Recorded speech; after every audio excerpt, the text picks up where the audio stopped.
Hello and welcome to Sticky from the Inside, the employee engagement podcast that looks at how to build stickier, competition-smashing, consistently successful organisations from the inside out. I'm your host, Andy Goram, and I'm on a mission to help more businesses turn the lights on behind the eyes of their employees, light the fires within them, and create tons more success for everyone.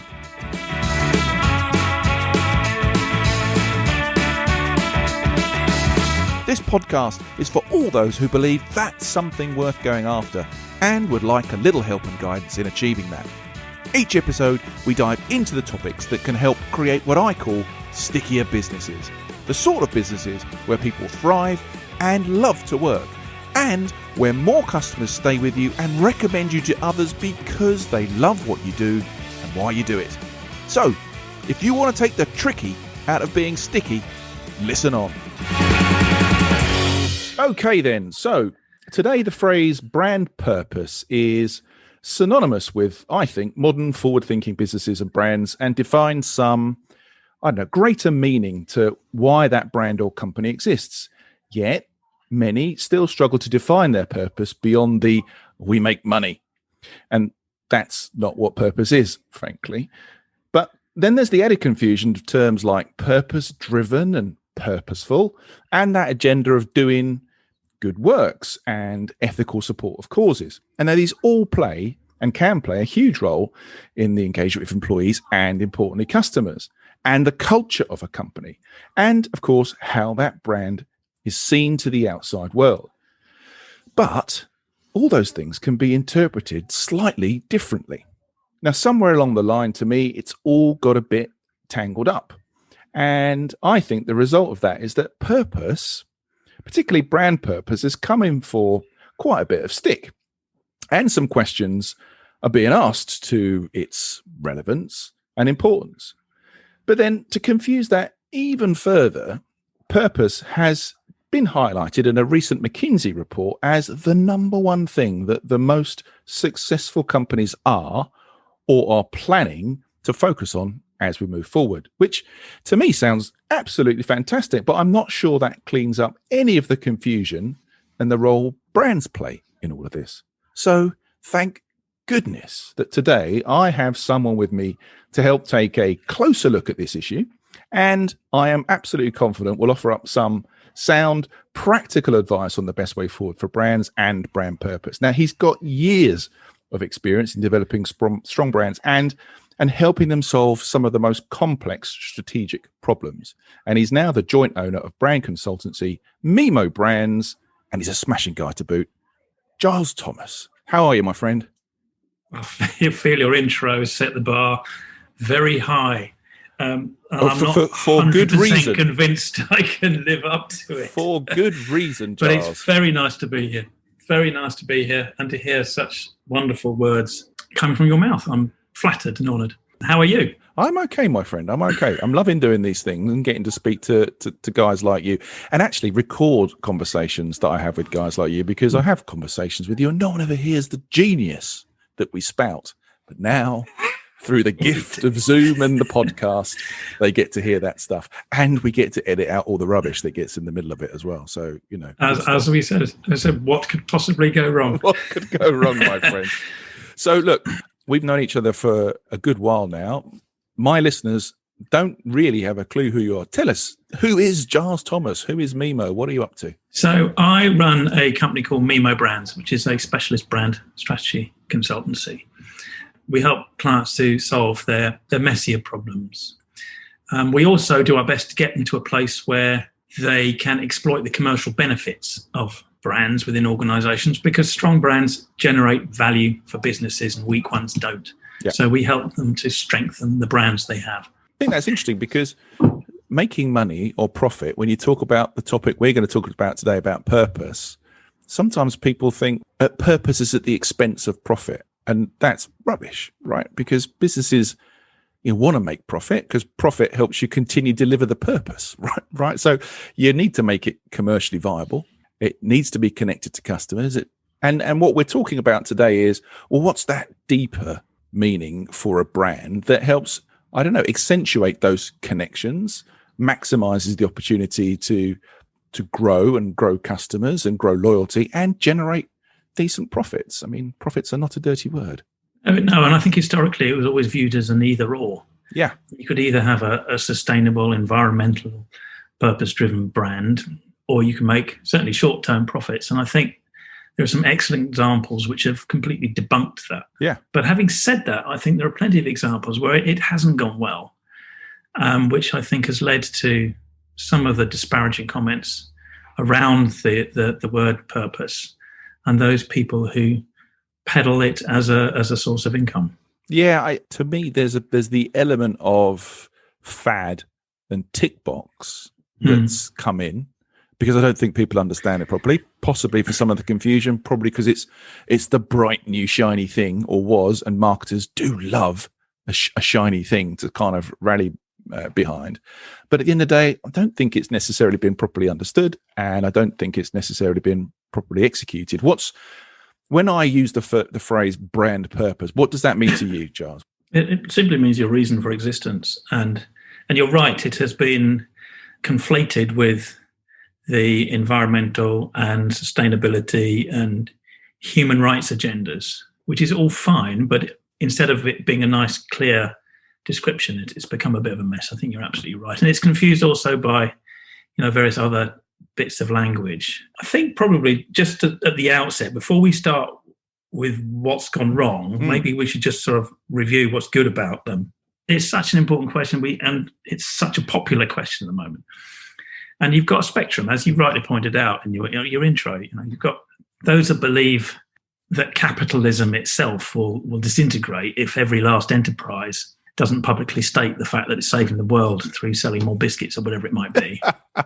You've got that end, and then you've got the other end who just think it's all a load of tosh. And they will carry on treating their employees like slaves and polluting the oceans and creating exponential piles of landfill and simultaneously destroying the high street. I think those are the ends of the spectrum, and I think the truth probably, like all things in life, sits somewhere in the middle. What do I think? I think it's incredibly important, and I think that through one lens, purpose, it's important because I think there has been a relentless tsunami, if you like, of global consumerism, which is contributing to the destruction of our planet and destruction of our well-being.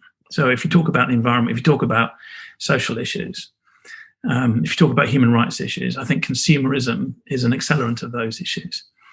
And therefore, any levers that we can pull to reduce its impact, I think is worth it. And whether that's, being able to reduce ocean pollution, or whether we can have a small impact on deforestation or any of those, it's worthwhile doing. And I think that as well as impacting our environment, I think this rampant consumerism is damaging our values in society. I think that it's contributed hugely to the inequalities that we all blindly and not ignore. We don't ignore them, but we're slightly immune to them now. And if you think that sitting back and buying your £2 T-shirt from Primark in huge numbers is a good thing, and we can buy joints of meat for pence in the pound, and there has to be some end result of this consumerism, right? There has to be.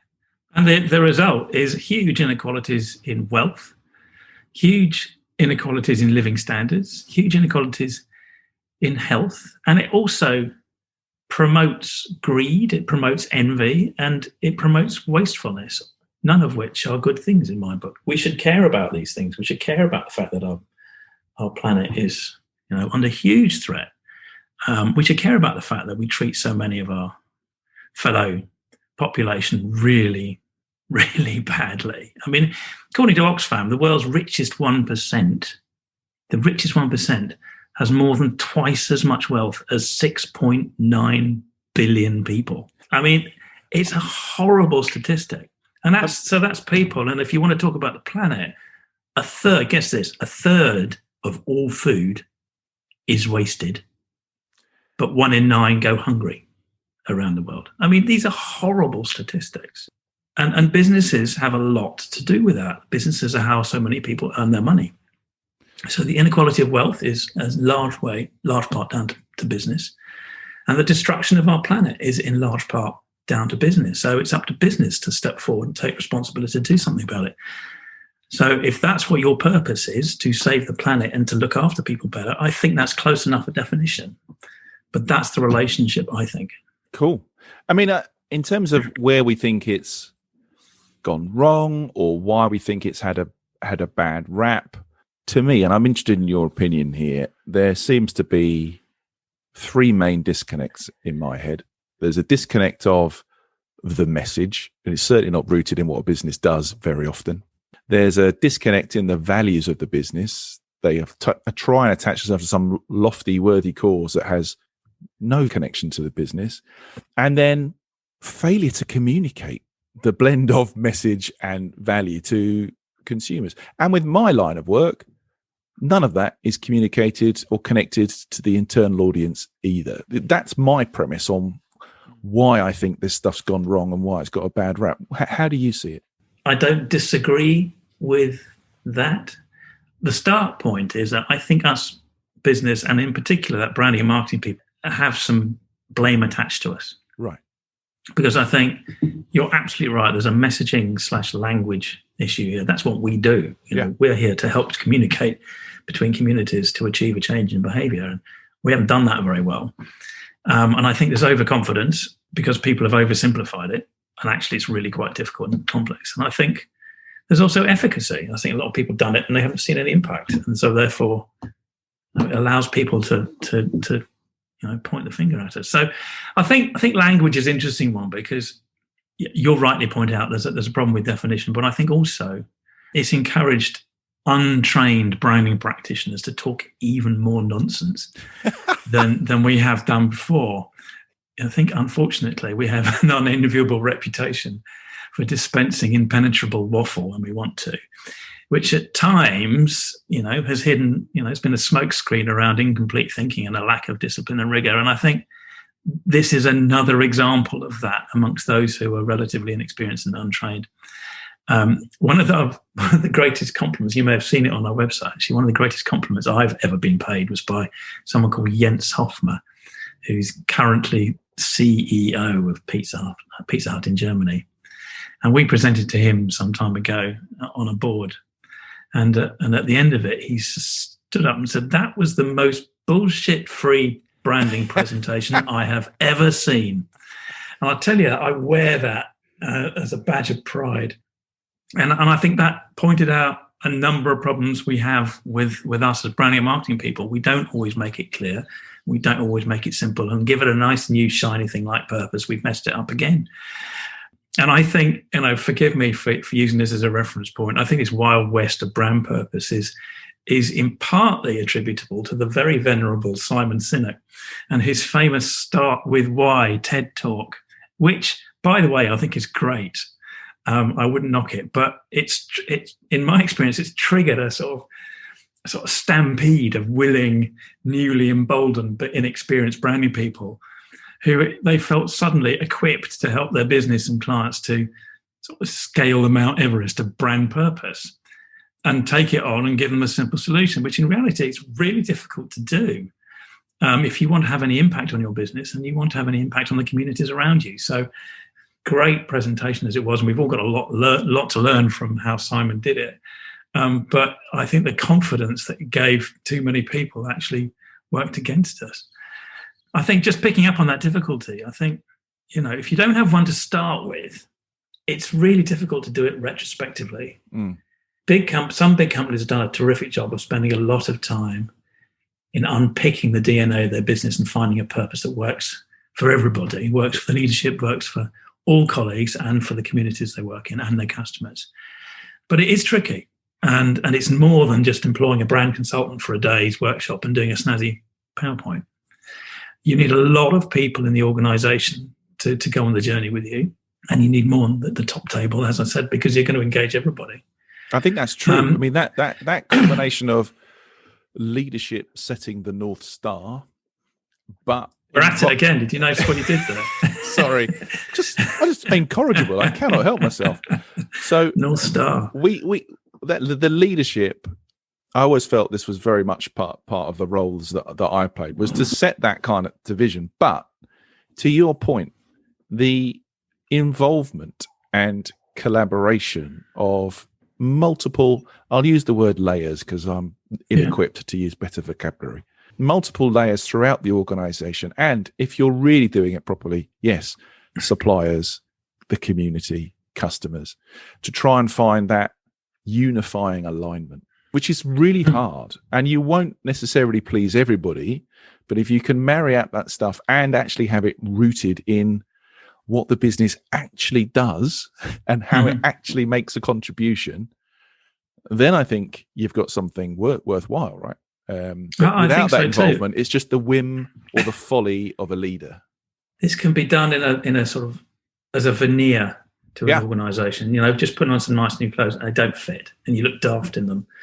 I think the other thing about the process of it, I think is really interesting because it does force organisations to explore and find some answers to some big and sometimes uncomfortable questions. And in so doing, you've got to challenge your beliefs and you've got to challenge your values and your principles. Are you prepared to risk losing short-term profits in order to pursue potential long-term benefits? As the great Bill Bernanke said, a principle isn't a principle until it costs something. And I think the last 12 months, you've really started to see the companies, to distinguish the companies for whom a principle is a proper principle. And it's something they're prepared to sacrifice. Sorry, they're not prepared to sacrifice the principle, but they are prepared to sacrifice other things in their business, profits in particular, in order to demonstrate their belief in this principle. And others aren't. Can you pull out some examples of that, Giles? Because I think over the last months, we've seen guys that have, I think, stood up straight and proud next to the statement you've just made, and other guys who've decided, well, we'll just park that for a bit. I know what we said. We'll park it for a bit because we've got other stuff to do. So in that Hall of Fame, where would you go? The Hall of Fame. Well, I think the good news is that there are emerging waves of really exciting and principled young companies who are slowly but surely offering real choices in a range of different categories. But none of us have heard of them anymore at the moment, so I'm not going to pick them out. But I'll talk about three companies that I think everybody will have heard of. Okay. But some are obvious and one or two might be a bit contentious. And I think let's start off with a company both you and I know, which is anyone interested in the history of purpose should really study the cooperative society. Yes, absolutely. Not just here in the UK, but everywhere. You and I have had the privilege of working with East of England Co-op for the last couple of years. Yeah. And they, like other co-op companies, have been exponents of purpose-led business for over 150 odd years. They've been doing this long before anybody else started talking about purpose. Founding and their principle. purpose is, and principle, exactly. I mean, their purpose is to make profits in order to invest in communities. Full stop.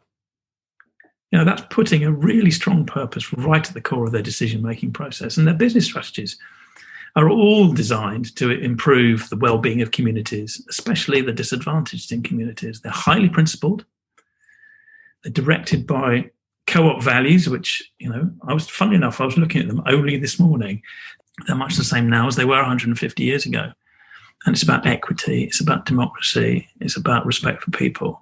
It's about looking after your disadvantaged. It's owned by members, and it's held accountable by a lay board.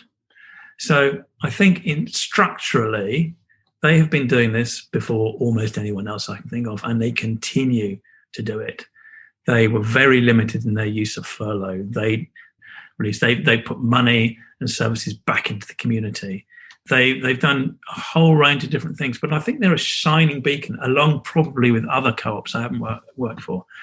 They're exactly what this country needed, exactly when they needed it.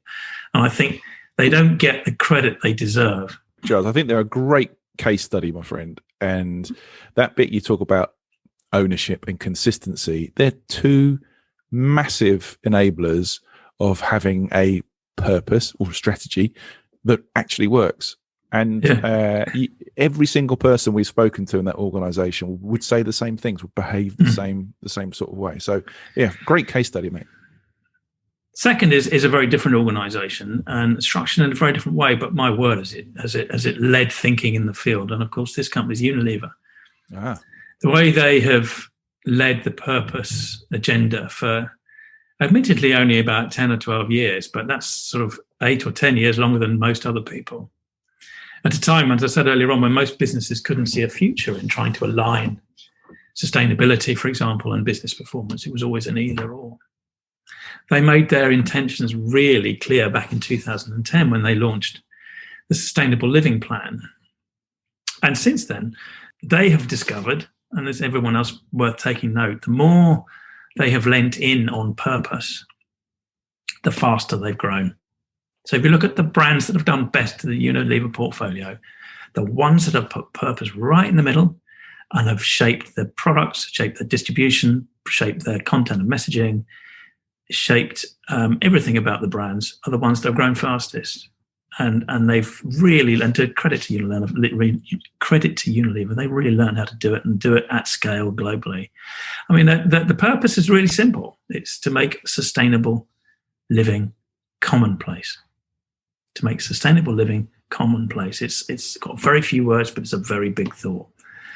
And they've publicly posted their goals, which includes improving health and well-being for more than 1 billion people, reducing environmental impact by half, and enhancing livelihood. So they've been very public about it. They've been doing it a long time. They've stated their aims, and it's led to business success. I don't think you can fault that. Actually, again, if you just think about the examples. So Dove was all about self-esteem, wasn't it? Mm-hmm. It's educating men and women about what self-esteem looks like, what it doesn't look like. And they've helped over 35 million people think about that and educate them. Lifebuoy, which isn't a brand you see that much here, but that's reached over 1 billion people with hand washing campaigns. So is that sustainability? I don't know. I would have thought that's health and well-being probably. So we've got mental health, we've got health and well-being. Vaseline, which was, again, it's a huge global brand, has helped lots of people in terms of who are on the front line of poverty. That's sort of social well-being. And then, but also the sweeping moves they've made across their businesses, reducing total waste, the total waste footprint of their consumers, they've reduced by 32%. That's across all their categories. Wow. I mean, didn't they have to all end up tying back to the overarching principles, as they wouldn't be delivering their goals? To me, it's a very similar thing when you're setting company values and individual behavior, is that you set the company values as principles, and the way to get ownership is to get the behaviors personalized, right? But they still link back to the values. You haven't got a million different values. You have the standard stuff, but you have individually owned behaviors to kind of deliver those things. I think Unilever are an absolute shining beacon, and they are, again, a proof that, the credentials, the credibility comes from continuity, and they've been doing it a long time, and they've been serious about it, and they've managed to turn it into commercial benefits for everybody to see, as well as community benefits. So there are very good examples of where it's done properly. There's one more brand I want to mention, which is slightly contentious, because it's really, Mr. Branson gets a lot of knocking. It's a popular sport, isn't it, amongst the less well-informed and the slightly resentful. Yeah, he's a tax exile. I can't. And his PR team were very slow in the early days of lockdown. But I'm of the belief we should give the man a break. I think the Virgin story is remarkable, and one that's driven by core purpose, and it always has been. And the purpose is really simple. It's changing business for good. Yeah. 4 words sits at the heart of that brand. As soon as you know that, you get a better understanding of what he's been doing. So, it makes sense of, I'm old enough to recommend Virgin megastores, record stores, and I'm old enough to remember Mike Oldfield and, the music business. But, he's probably most famous for the airline.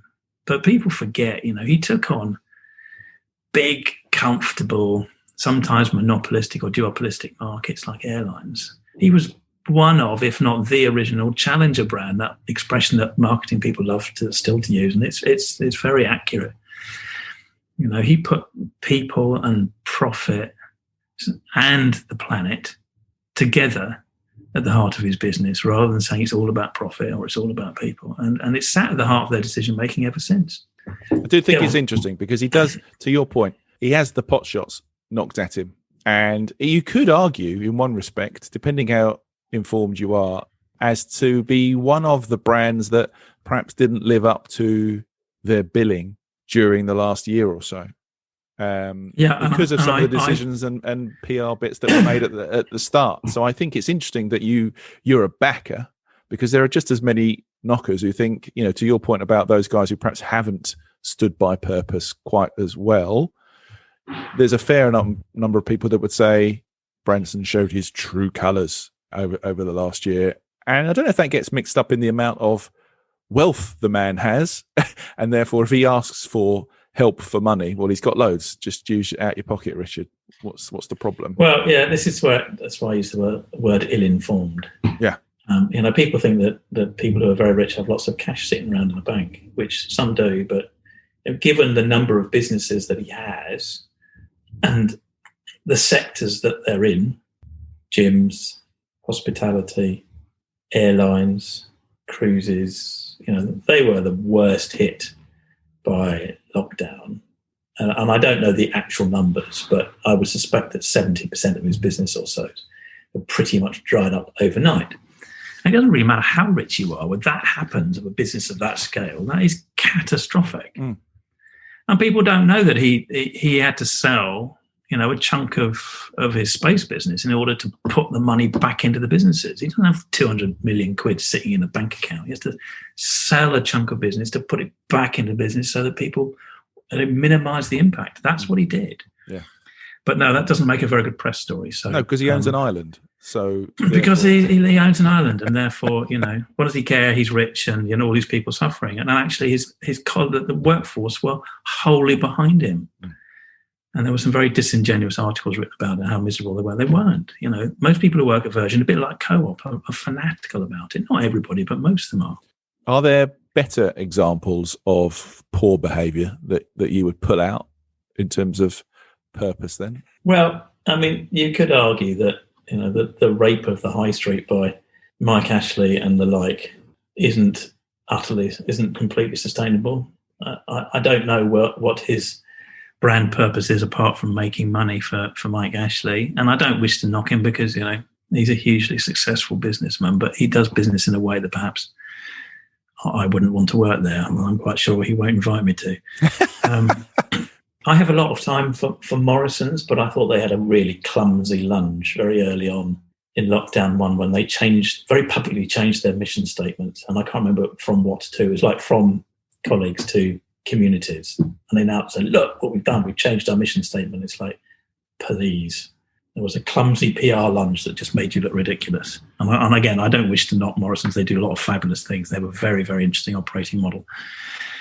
But that was a clumsy lunge. And then, of course, the usual big tech suspects who are counting their money. Amazon, really? Have you seen the working conditions in Amazon? Do you know how much pollution and wastage is created by Amazon and our own behaviour? Which, of course, then gets back to what the real problem here is. It's not a single business problem. It's us. So long as we go, I can get that cheaper on Amazon, then we have a problem.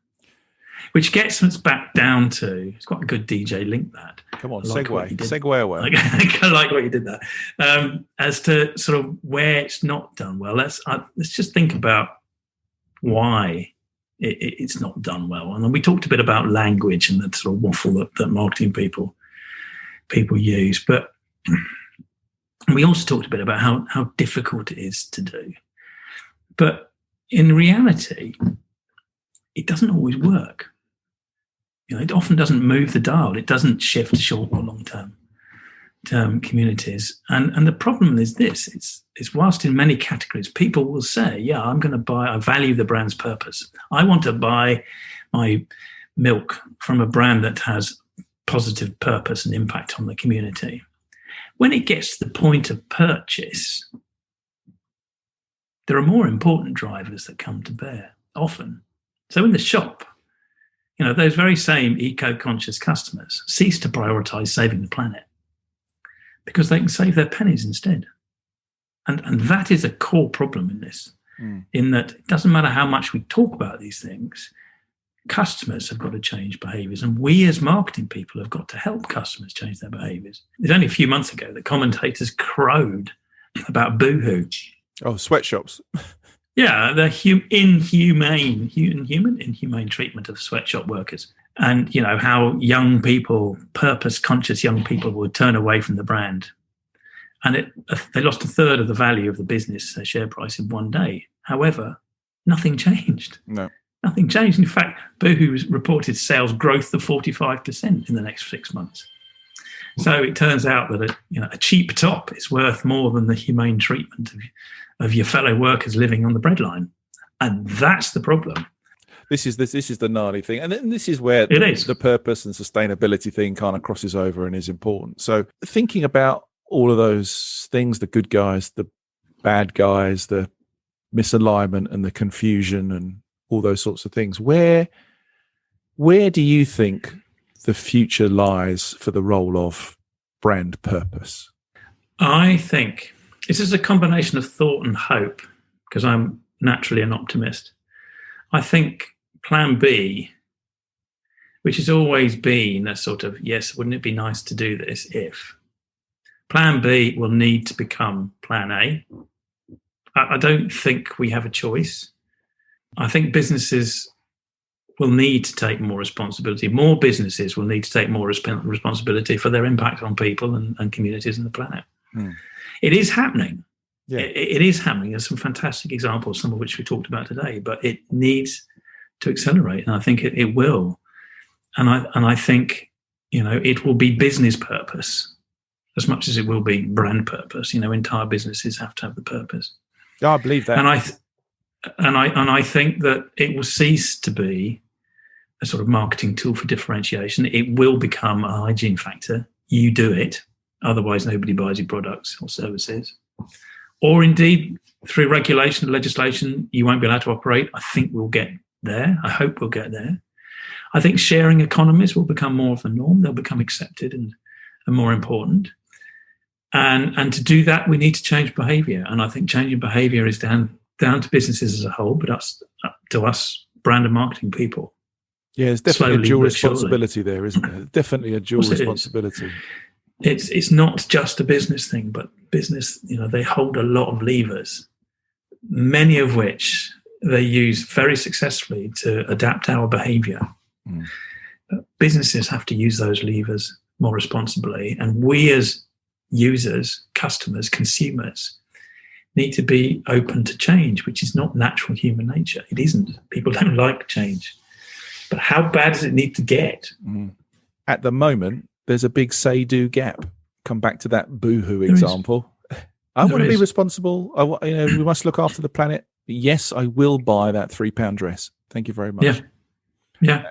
And then it will go into landfill. Yeah. And then it will pollute somewhere on the planet.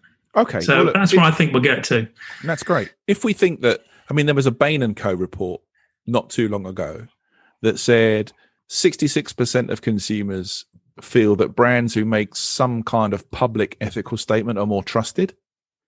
And then 56% of UK adults are more loyal to brands whose values align to their own. So two themes that you've talked about, the sustainability thing, the behavior piece, but the alignment of values. So we're at the point in the show that I call sticky notes, Giles. Okay. And as you know, I don't have a capacity for retaining tons of information. So this is where you share some practical tips that my listeners can take away on effectively 3 sticky notes.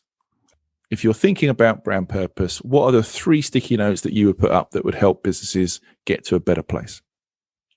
I think the first is open your eyes and your ears and look around you and see what other people in your categories are doing.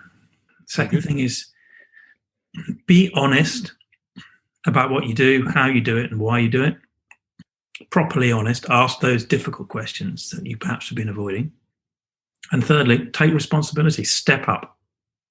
Step up. Don't let everyone else do it. 3 very succinct, excellent pieces of advice for everybody thinking about this. It's an easy topic on the surface. It's a tough old complex thing underneath.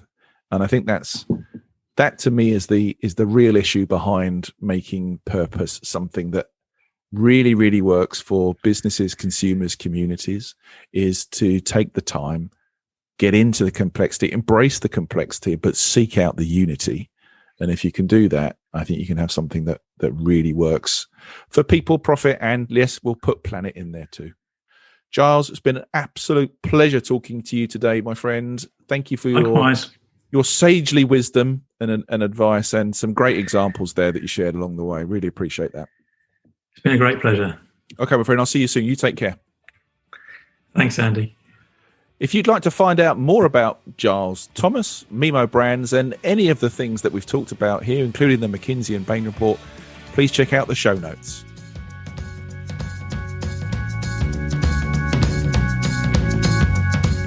So, that concludes today's episode. I hope you've enjoyed it, found it interesting, and heard something maybe that will help you become a stickier, more successful business from the inside going forward. If you have, please like, comment, and subscribe. It really helps. I'm Andy Goram, and you've been listening to the Sticky from the Inside podcast. Until next time, thanks for listening.